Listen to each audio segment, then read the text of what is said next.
You tried this back-breaking hours, grinding.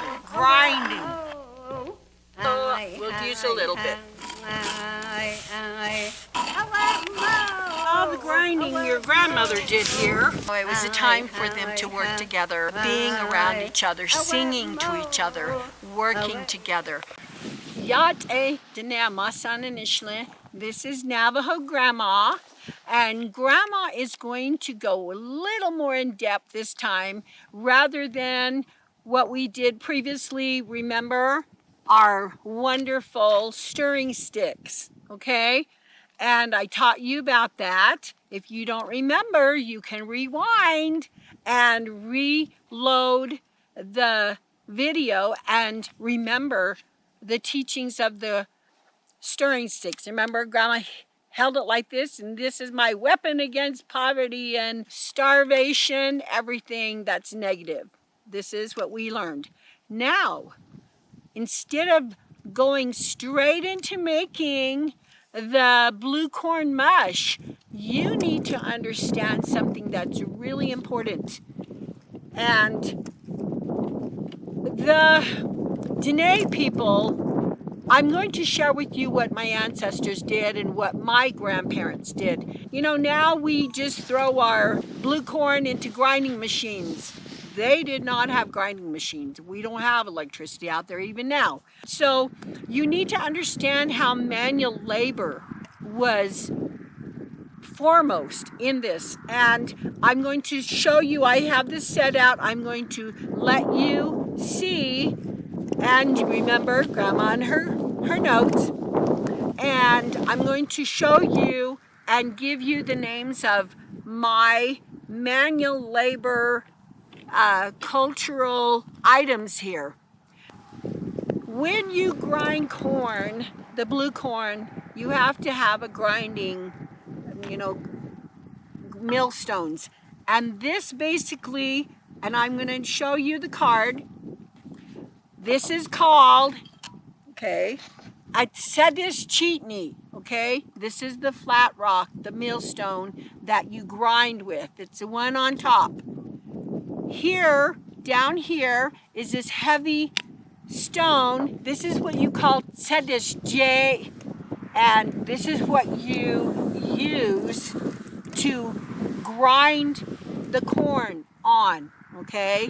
So that, I want you to see that and remember that, okay? So it's Sedis Cheatney and Sedis J, okay? That's one. And this was used, the Sedis J right here, was used for grinding corn and nuts and anything that made flour. And that was palatable, that the Diné people used. Okay, so that's another one. And this is, if you remember, everybody wants me to do this. This is called bejo. And this is not only for your hair, but you also have one to stir. Something similar to the stirring sticks, okay? But it's not the same. You know, and when you can make a lot more finer stirring, you use less than what the bunch I have here. But this is the brush when you do the corn grinding. It's called akah. When you're ready and you've ground the corn, you use the brush and then you brush it into your basket. So this is really important. There was multiple uses of the bejo, okay? And it is seasonal, so remember, I will teach you about this. And you can only get this during the later summer, about October, November, sometimes in September. So we have a long wait, but you will learn, okay? That's Grandma's promise to you, and Grandma loves you, and she will do it. And then here is the blue corn. And this is called nadatodlij. Means, remember our colors? Dodlij. blue corn. And this is what this is. I don't have the corn on the husks, okay? I've already done that. And it's called blue corn. And usually you can grow these and then you husk them, and this is the end result of it, okay? And it's called Nadadotlej. Very good. I can hear you say it. Wonderful. Then, just for now, I'm going to tell you the blue corn mush, okay? It is called Toshchin, okay? Toshchin. We're not going to make it yet. I just want you to see how the process of our ancestors and our grandparents, how they did this. And it was manual labor. That's what we're going to show you today. And then I'm going to give you another treat with my voice again. And a long time ago, and I'm going to show you this, there were the corn grinders, because it was so laborious. I mean, if you tried this, back-breaking, okay, you have to kneel down and you stay in this position for how long? Hours. Grinding. So, guess what? They hired corn grinding singers. They hired them for a meal, and then sometimes they gave them a little portion of the corn that was ground, the flour. The grinding was hard, and the labor was very intense. And so while you're grinding, people sang to you, mainly women, and that helped to, lessen the load. They say sing, you whistle while you work, that kind of a thing. And it lightens the load. So Grandma is going to sing you a corn grinding song in just a moment. Now listen to this. This is what kept the music, the time. Okay, here we go. Singing you a song. This is a corn grinding song. Hung away, away, hung away, away, away imo, away imo, away, away, hung away, away, away imo, away imo, away, away, hung away, away imo, away icho, away ya hey. Aw, hey, hung away, away, away, imo, away, imo, away, away, hung away, away, cho, aho, away, aha, away, ya, hey, hey, hung away, away, away, imo, away, imo, away, away, hung away, away. This is a beautiful song. These are female singers that sang songs to each other to lighten the load.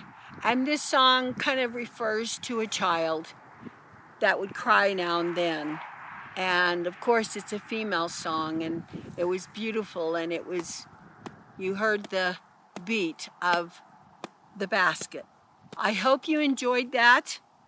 It's not perfect, but that's why we're so awesome, because we're not perfect. And this is how beautiful the baskets were. They were used for music. So anyways, that is exactly what we're going to do now. Grandma is going to get up on her knees, and her little seasoned knees, to show you this back-breaking labor. We will move this. Now remember, this is called what? Tsedashchitni and Tsedashje. So we'll put that to the side, and we are going to put a little bit of corn there. Well, I think just too much. We'll use a little bit. and we're going to grind. And you're going to listen to the music while you're grinding. And this is what people were singing while you ground corn, because it was hard labor, and you'll kind of see why.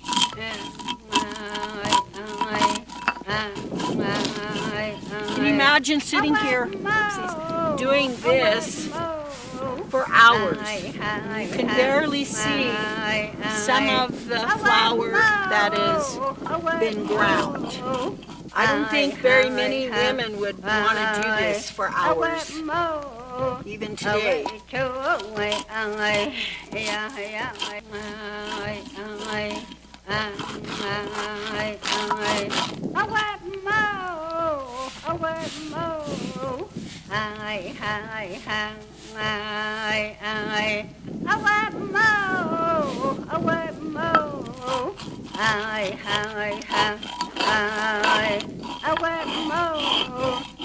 So, let's see. For all the grinding your grandmother did here, can you imagine doing this? And look how much flour I got. I don't think none of you women would be brazen enough to have that much flour that you grind. And look, this is the flour you make. You're not supposed to have it really super fine. And this flour is what you make the tushchin, the blue corn mush with. And this, I wanted you to see how important this is and how precious it was to our ancestors. And hard work. We just didn't have grinders, and this is just the way it was. And that appreciation, I hope you have a little bit more appreciation for the corn grinding and how important it was to our ancestors. And that's why the singing was imperative, because you're leaning over hours upon hours, and you are grinding, and your back is almost back-breaking. But that's what the Diné people did for their sustenance. And if you read about the archaeological aspects, mostly the Hopis have dug into rocks in the sandstone, and they would have sometimes 8 different places where they would all the women would line up, and they would all grind corn, and the women be singing. It's just the way it was. And so I hope you appreciate this cultural aspect of my people, the Diné people, and how they were able to get the flour. And maybe one day we might have to do this instead of going to the store and buying pre-made flour. This is my teachings I want to share with you. And I know some of you are Navajo or Diné, and you didn't receive the teachings like this. And I hope I can share this with you and help you to learn the different aspects of how incredible our culture is, our Diné culture. This is, I hope, another notch in your belt of learning culture. I love it. And the singing and how beautiful it is. Grandma wanted to share a little bit more with you, and the reason why, because it's such a labor to prepare this, that the community came together. And my grandfather, being the Navajo Nation councilman, was such a leader, and people were drawn to him. And whenever there was time to do the corn grinding, everybody came together. And it was a wonderful affair. The men would go to the sweat lodge or whatever, they would do their sweats, and the women on this hand, it was a time for them to work together, and they would come together and they would gather at my grandfather's house. And it was those wonderful days that was shared being around each other, singing to each other, working together, grinding the flour with each other, and then sharing. Remember, I told you, you don't hoard, you take what you need. And the all-day affairs, sometimes it could last 4 or 5 days. But it was wonderful. You ate together, and the joy that you see these women and their little baskets. They bring their own basket, and everybody gets a certain amount. And their eyes just light up because there's such joy in that. Your sustenance. And it was so revered because corn to the Navajo or the Diné people, it was sustenance. So that was what we did, or I watched this when I was a child. And like I said, they came to my grandfather's house and they gathered there. Anytime there was, time to be spent to build houses or things, my grandfather, everybody would go in the community and gather together and share these experiences and help one another. And it's just beautiful. So that's the sharing, the community, and working together, singing, feeding each other, and building up the storage, making flour together. Wonderful, wonderful blessings of coming together. And I hope, when you gather as a family, I know when you cook together, isn't it fun? I love that. And everybody talks and they're laughing and they're singing, and just the joy of association and the bonding that you get. It's wonderful. That's what family is about. And so that's what my grandfather taught the community. And that's why they were drawn to him. And I told you he walked on water. But see, my father was there along the way too, doing the same thing. And my grandmother was a leader among the women, teaching them. Very quiet, but they knew her teachings. And they came to her for wisdom. And, this is the kind of things that they did. And gathered the brush together, got the dawuja. I told you, the dawuja is, we went down and gathered that together. Everybody did this together. No one was left out. How awesome is that? And if you didn't have one of these stones, you had the stone cutters. Everybody made sure everybody had that. If you didn't have your moccasins, there was somebody there to make sure that you had what what you needed.